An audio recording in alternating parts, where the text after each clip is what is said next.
Hey, it's your guy Tyrrell back with the interviews. In today's video, we're going to briefly analyze Neymar's influential role against Bayern Munich despite losing the second leg. So when we break down the game and we do look at the board, we have both sides starting the game in a 4-2-3-1. And in today's video, we're going to focus on how both sides look to approach the game in possession, and then focus on the front four and distinguish the difference between Thomas Muller's role and Neymar's role, and focus on how Neymar was able to dominate the game. Ultimately, there was no difference in how both sides looked to approach the game out of possession.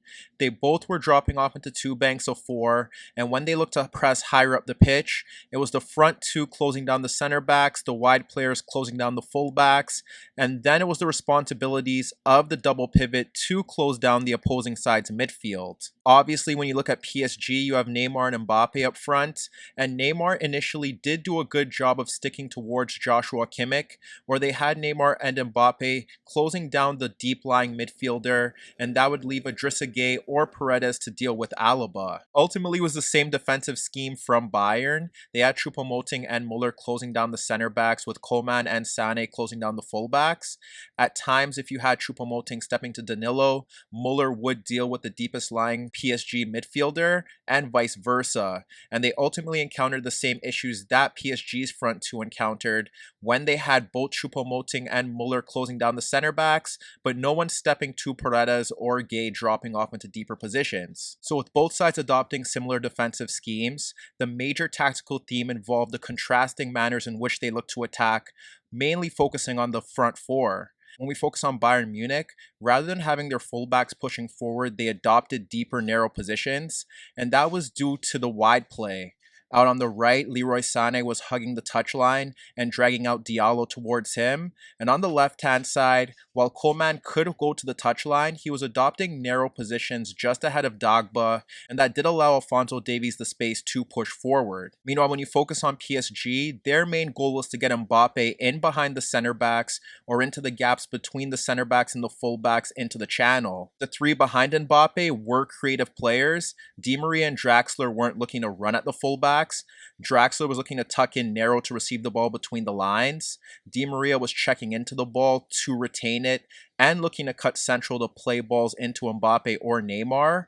And the main difference here was between Muller and Neymar. Muller was looking to position himself ahead of Diallo, and then you had Neymar looking to drop in between the lines. So when we focus back to Bayern, what you ended up seeing was that Alaba and Kimmich were able to drop off deeper away from pressure as PSG did drop into two banks of four. And then they had Hernandez and Boateng, who did receive a bit more time on the ball when Neymar and Mbappe weren't looking to press them. So what we ended up seeing from Bayern was that they were able to play long balls over the top into Coman running beyond Dagba, or they were looking to switch play out to Sane with Muller occupying Diallo. When Sane receives the ball, it allows him to get into a 1v1 with Diallo, and it creates space for Muller to break in behind, but PSG's Kimpembe did a very good job of tracking that movement. And the other key reason for Muller to occupy Diallo was that they wanted to play balls in towards the back post to maximize his aerial threat, to give them another goal option. However, the decision to have Muller adopting that role meant that now PSG didn't need Mbappe or Neymar to focus on Kimmich and Alaba, because they had 2v2 in that zone, and the only time where Kimmich and Alaba did pose a threat was when they dropped off deeper to play that ball over the top or switch play out to Sane. Alaba was pushing higher up the pitch at times into that Gueye-Di Maria gap, and when Bayern got Coman into 1v1s with Dagba, if they didn't want to push Davies higher up the pitch, they could have Alaba shooting forward and making an overlapping run beyond Coman to attempt to make a 2v1 overload. What also should be noted here was that Di Maria and Draxler did a very good job of shifting across to protect their fullbacks, and if Diallo and Dagba weren't getting protection from their attacking wide players,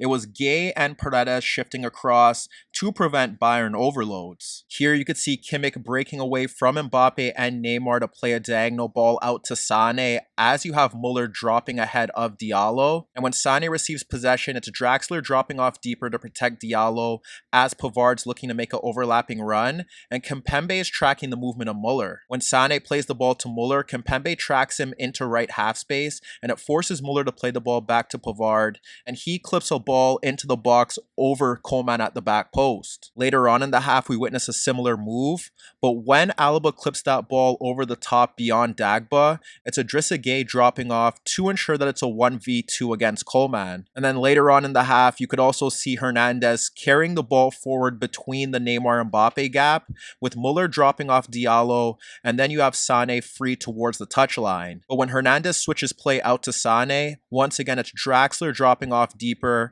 to provide protection for his left back. Therefore, when we look back to the board, the difference between Bayern and PSG was the role of Neymar. Neymar was looking to drop off deeper into the midfield zone to pick up the ball between the lines and then spray Mbappe in behind the Bayern Munich center backs. When Neymar dropped off into the midfield zone, he created a 3v2 overload, and Bayern Munich simply encountered issues dealing with his overall threat. In theory, Bayern Munich should be able to cope with this threat as they do have 3 midfielders in that zone, but with Muller pushing higher up the pitch, it left Kimmich and Alaba uncertain of whether to track the movement of Neymar or allow Paredes or Gay to get on the ball. It should have been Muller dropping off to close down Paredes, Alaba dealing with Gay, and Kimmich tracking the movement of Neymar. But what often happened was that Kimmich and Alaba were caught higher up the pitch, and with Boateng not willing to track the movement of Neymar into deeper positions, Neymar was simply able to drop off into pockets of space and then pull out a center back. And if he didn't pull out a center back, he was able to run at the back line and look for Mbappe's runs in behind. With Di Maria and Draxler dropping off deeper to get on the ball, it pulls Davies and Pavard higher up the pitch, and that was one of the reasons why they didn't look to push forward consistently on the overlap, because it leaves space between the lines for Mbappe to break into. So with the fullbacks occupying deeper positions, now you need Boateng or Hernandez to stick tight on Neymar, and at worst, what they can simply do is foul him. But if they look to step late, that leaves space for Mbappe to break into, so they prefer to stay off of Neymar, have 2v1 in that zone, and attempt to contain the runs of the Frenchman. Here we see Dagba playing the ball into Di Maria, which attracts Davies and Kimmich to the ball, and Neymar's free in the midfield zone looking to shift laterally into a pocket of space. When Di Maria bypasses the Bayern defenders, Neymar receives the ball between the lines, and he now has the space to play the ball between the Bayern center backs for Mbappe to place him into a legitimate goal-scoring position. Neymar ultimately plays the ball across Hernandez to set Mbappe into that goal-scoring position, and now Mbappe has the freedom to break into right half space to test Neuer. Here we have Sane pressing Diallo, and Boateng not tracking the movement of Neymar dropping deeper. Paredes is also a passing option, and Alaba should step to him, and Kimmich should be tracking the movement of Neymar. But Diallo ends up carrying the ball across Sane, and he plays the ball across Pavard and Kimmich for Neymar as Boateng doesn't step to him. Neymar instantly receives possession, and he drifts towards the left touchline, and that's where you see Mbappe now having the opportunity to run into space behind Boateng. Neymar ultimately attracts Kimmich, Pavard, and Boateng to the ball, and that's where Mbappe now runs off Hernandez, but he makes his run a second late, and when Neymar plays the ball across Boateng, Mbappe runs offside. Here you could see Di Maria receiving the ball from Muller just ahead of Pavard stepping towards him, but focus on Neymar, who's positioned behind Alaba and Kimmich as Kimmich looks to step to Draxler. What happens next is Di Maria ends up playing the ball beyond Pavard and Alaba for Neymar, but Boateng steps late, and although Alaba does well to recover his positioning, Neymar quickly plays the ball into the path of Di Maria running beyond Pavard. When Di Maria receives the ball in the left channel, he instantly wraps it around Boateng and Hernandez for Mbappe running beyond the center back. Mbappe carries the ball towards left half space, and he's closed down by Davies and Hernandez, but Mbappe locates the run of Neymar breaking freely in towards the box, and he plays the ball beyond the defenders into the path of Neymar, but Neuer comes off his line quickly, and he ends up denying the Brazilian. The other issue that Bayern encountered stems from Keylor Navas throws or goal kicks. Choupo-Moting and Muller were looking to press the center backs, and Paredes or Gay would drop off into that pocket of space to make it a 3v2, and what ended up happening was that Draxler and Di Maria were dropping into midfield to drag out the fullbacks, and then Kimmich and Alaba were ball watching and not tracking the movement of Neymar, who freely dropped off into the midfield zone to receive the ball and ignite swift counters. Here you could see Paredes receiving the ball between Choupo-Moting and Coman, with Di Maria dropping into the midfield zone to drag out Pavard, and Alaba prepared to step to Gay. When Paredes plays the ball to Di Maria, he instantly pokes it between Kimmich and Pavard for Neymar dropping in towards the halfway circle, and Di Maria's pass takes out both central midfielders and Pavard out of the game. When Neymar turns, he instantly locates Mbappe running across Boateng, who isn't tight on the Frenchman, and Neymar's pass places Mbappe into a 1v1 situation with Boateng, which is ideal. Similar to the first leg, Neymar's activity between the lines created several issues for Bayern Munich.